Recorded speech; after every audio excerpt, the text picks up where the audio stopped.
It's SEC Football Talk here on Southeastern 14. I'm Chase Robinson. Glad you're joining us today. What does it look like for the South Carolina Gamecocks following spring practice, following their spring game? We're going to talk about it here today. But first, I want to remind you about BetOnline, your number one source for all of your summer sports this season. That is NBA, MLB, golf, NHL. All the latest stats, news, scores available to you and your favorite teams. Get the latest odds and lines, including the latest team matchups, player props, and odds on just about every sport out there. Head over to their website or use your mobile device to get in on the action. Bet online where the game starts. So for the South Carolina Gamecocks, you're coming off of what was a 5-7 year last year. Really underperformed at times. I was high on South Carolina last year. I thought with Spencer Rattler leading the charge that they would be able to win some of those games, kind of play like they did in November of 22 all year last year. That's what I thought. That didn't happen. I thought 2022 was a great year for them. 8 wins. You had 3 wins over ranked teams in a bowl game. Looked good, had some momentum. But then last year, again, a 5-7 year, not what South Carolina fans would want to see from their team and not what the coaching staff wanted to see from their team, really. And so you kind of get to hit the reset button. You go into spring practice looking to fill some holes, build on some positions. And so that's really what they were trying to do. You're now entering the post-Spencer Rattler era at South Carolina. You've had him for the last couple of years. Again, a good season, underperforming season. So now you're searching for a new quarterback. You're searching for pieces around him and trying to build a team that can compete in the SEC, that can get into a 12-team playoff. Is that this year's South Carolina team? We're going to dive into it today. Shane Beamer heading into year 4 as the head coach of the Gamecocks. And again, I think they have the potential to be good this year. Again, I said that last year, and it didn't work out. But I really want to dive into this South Carolina team based off what I saw in the spring game and what I've been seeing and hearing through spring practice. So first piece of reaction I have from the spring game this past Saturday, is there a quarterback competition or not? I mean, LaNorris Sellers looked good in the spring game on Saturday. Now, the other quarterback in the room is Auburn transfer Robbie Ashford. Now, when you saw Robbie Ashford transfer to South Carolina, you thought, well, maybe he's their starting guy. And Robbie Ashford, not the most consistent in his time at Auburn. You would see him come in some. He had his fair share of starts in games. He's got great legs. He runs the ball really well. So he goes to South Carolina. He thought, well, maybe this could be the guy that replaces Spencer Rattler. But LaNorris Sellers said, oh, wait a minute. The redshirt freshman put on a show Saturday in the spring game. 9 of 11 passing for 70 yards. He ran for 40 yards. Makes really good decisions. He's 6'3", 240 pounds. He's a big guy. I think it's going to be hard to stop for a lot of SEC defenses. And he's really smart. And we'll get to how he played against the defense and some of the guys on this defense in a little bit. But I was really impressed with LaNorris Sellers. And Shane Beamer is not ready to name a starting quarterback yet. And he made that clear following the spring game. But to me, there's no quarterback competition. If LaNorris Sellers continues to develop and play like he did Saturday in the spring game, I think he's got to be the guy. He's got to be the starting quarterback you go to. And I think with him starting that they would win some games.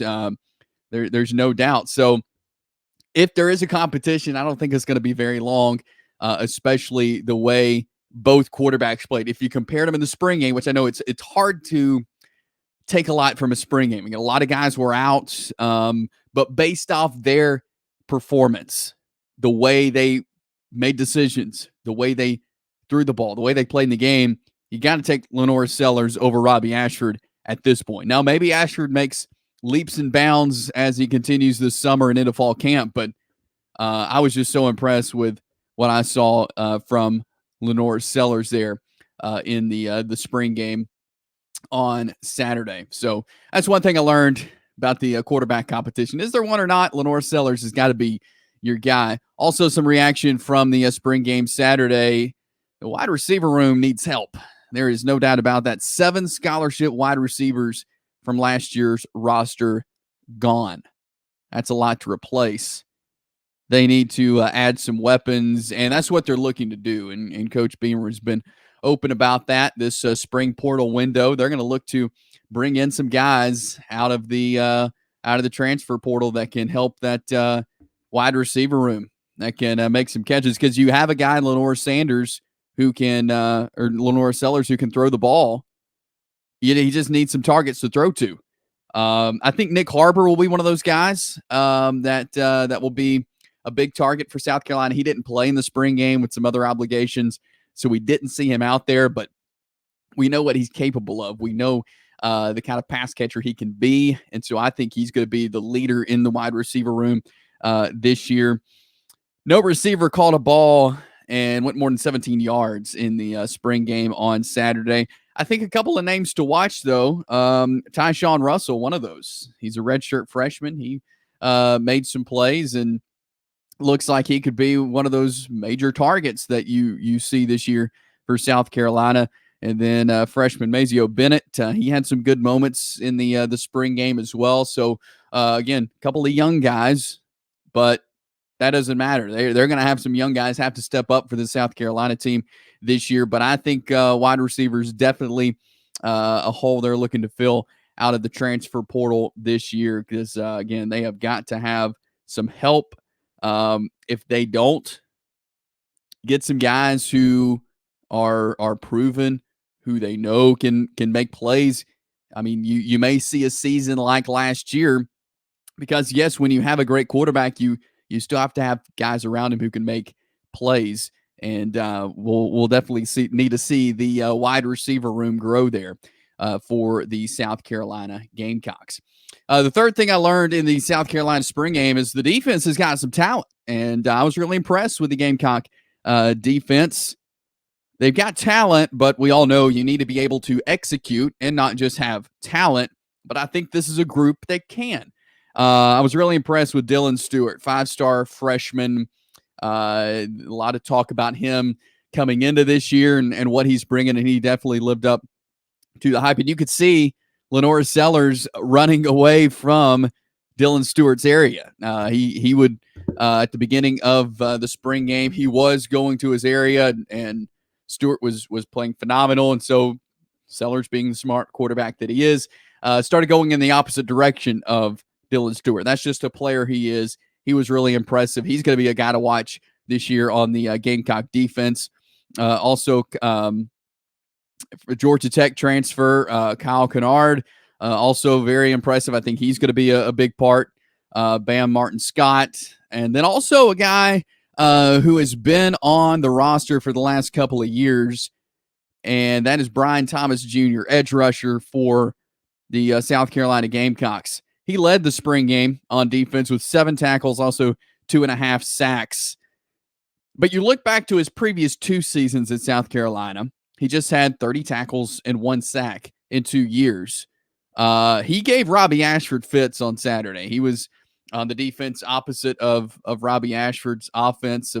And man, he was creating a lot of havoc on Robbie Ashford in that part of the South Carolina offense. So Brian Thomas Jr., edge rusher, got to watch between him and Dylan Stewart. I think this defense and then the pieces around them also are going to be key this year for success for the South Carolina Gamecocks. But I like the talent that I saw on defense. If they execute, if they can create havoc on some of these opposite offenses that they're playing, I think that could help the Gamecocks out a lot. And again, a lot of guys out for South Carolina this year. We didn't get to see Rocket Sanders. He's still rehabbing the shoulder injury. A couple other running backs we didn't get to see. Juju McDowell had the collarbone injury a few weeks ago in spring practice. Bradley Dunn had the ankle injury.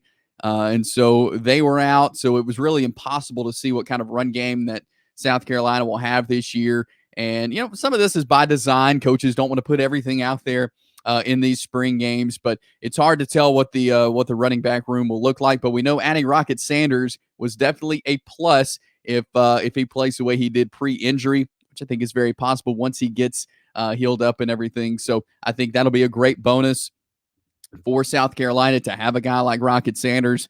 And, we'll see as we get into the season what the run game will be like. But again, definitely look for South Carolina to add some wide receivers. And I think to add some offensive linemen as well to rebuild that front to get whoever plays quarterback.